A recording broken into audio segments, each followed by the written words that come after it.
प्रधानमंत्री नरेंद्र मोदी का 25-26 फरवरी को होने वाला इजरायल दौरा कई मायनों में बेहद अहम माना जा रहा है। ये उनकी साल 2017 की ऐतिहासिक यात्रा के बाद दूसरी और तीसरे कार्यकाल के दौरान पहली इजरायल यात्रा है। ऐसे समय में जब पश्चिम एशिया की भू राजनीति तेजी से बदल रही है, भारत और इजरायल के बीच ये उच्च स्तरीय संपर्क केवल औपचारिकता नहीं बल्कि एक बड़े रणनीतिक संदेश के रूप में देखा जा रहा है।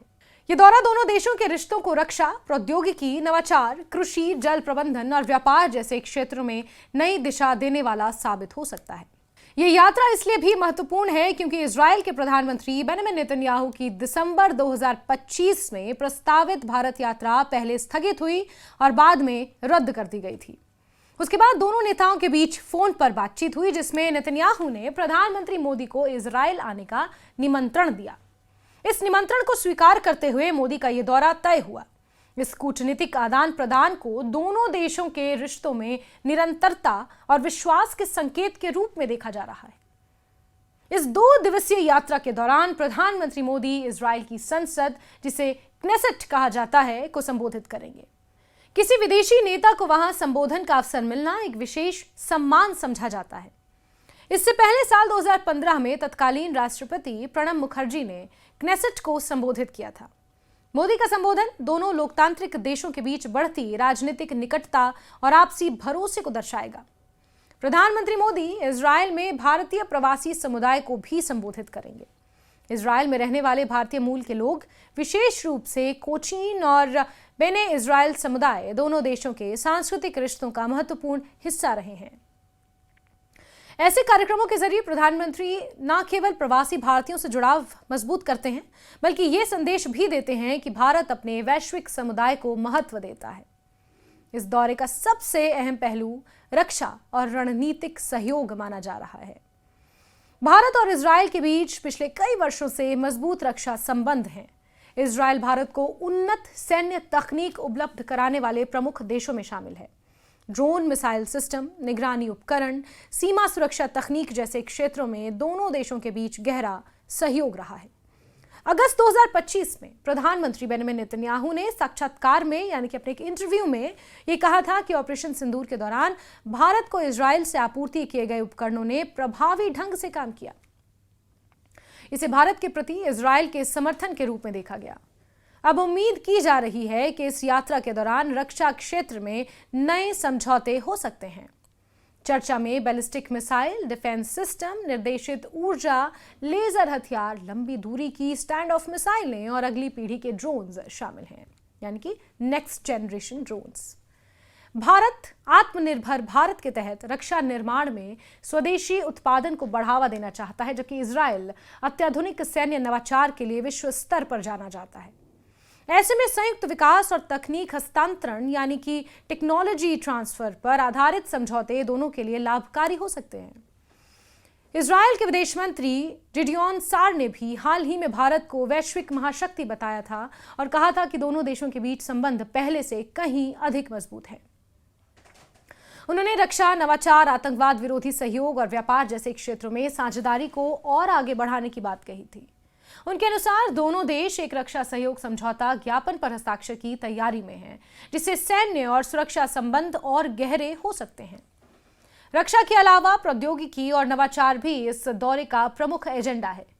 कृत्रिम बुद्धिमत्ता यानी कि आर्टिफिशियल इंटेलिजेंस, साइबर सुरक्षा, कृषि तकनीक और जल प्रबंधन जैसे क्षेत्रों में इजरायल की विशेषज्ञता विश्व स्तर पर मान्य है।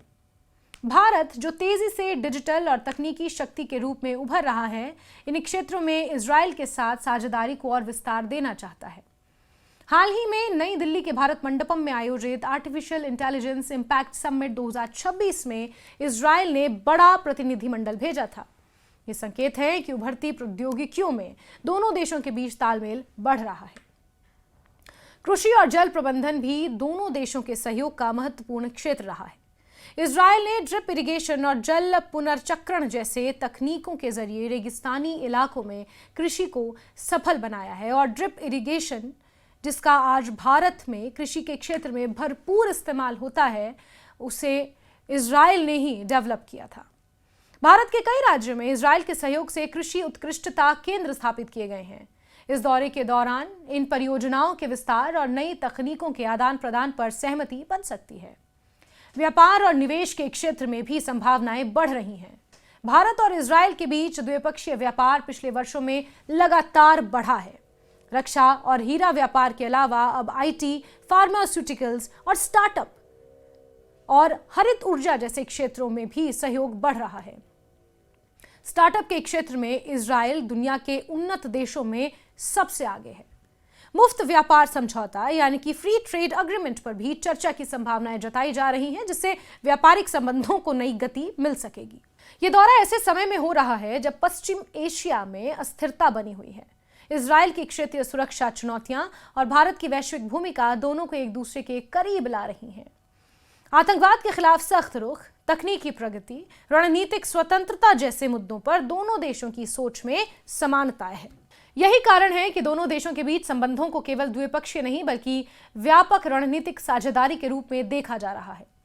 प्रधानमंत्री नेतन्याहू ने इस यात्रा की घोषणा करते हुए कहा था कि भारत और इजरायल का रिश्ता दो वैश्विक नेताओं के बीच एक शक्तिशाली गठबंधन का प्रतिनिधित्व करता है, जो नवाचार और सुरक्षा पर आधारित है। इसके जवाब में प्रधानमंत्री मोदी ने कहा कि भारत विश्वास, नवाचार और शांति और प्रगति के प्रति साझा प्रतिबद्धता पर आधारित इजरायल के साथ स्थायी मित्रता को गहरा महत्व देता है। ये शब्द केवल औपचारिक बयान नहीं बल्कि दोनों देशों की दीर्घकालिक रणनीतिक सोच को दर्शाते हैं। पिछले कुछ महीनों में दोनों देशों के बीच गहन कूटनीतिक गतिविधियां भी इस दौरे की पृष्ठभूमि तैयार कर चुकी हैं। विदेश मंत्री एस जयशंकर और वाणिज्य मंत्री पीयूष गोयल ने इजरायल का दौरा किया है, जबकि कई इजरायली मंत्री भारत आए हैं। ये निरंतर संपर्क बताता है कि दोनों देश केवल औपचारिक साझेदारी नहीं बल्कि व्यावहारिक सहयोग को आगे बढ़ा रहे हैं। कुल मिलाकर प्रधानमंत्री मोदी का ये इजरायल दौरा केवल एक द्विपक्षीय यात्रा नहीं बल्कि एक व्यापक रणनीतिक संकेत है। इससे यह स्पष्ट होता है कि भारत पश्चिम एशिया में अपनी सक्रिय भूमिका को और मजबूत करना चाहता है और इजरायल के साथ अपने संबंधों को नई ऊंचाइयों पर ले जाने के लिए तैयार है। रक्षा, प्रौद्योगिकी, कृषि, स्टार्टअप, जल प्रबंधन और व्यापार जैसे क्षेत्रों में संभावित समझौते आने वाले वर्षों में दोनों देशों को और करीब ला सकते हैं। ये यात्रा क्षेत्रीय स्थिरता, तकनीकी उन्नति और वैश्विक सुरक्षा के मुद्दों पर भारत और इजरायल को प्रमुख साझेदार के रूप में स्थापित करने की दिशा में महत्वपूर्ण कदम साबित हो सकती है।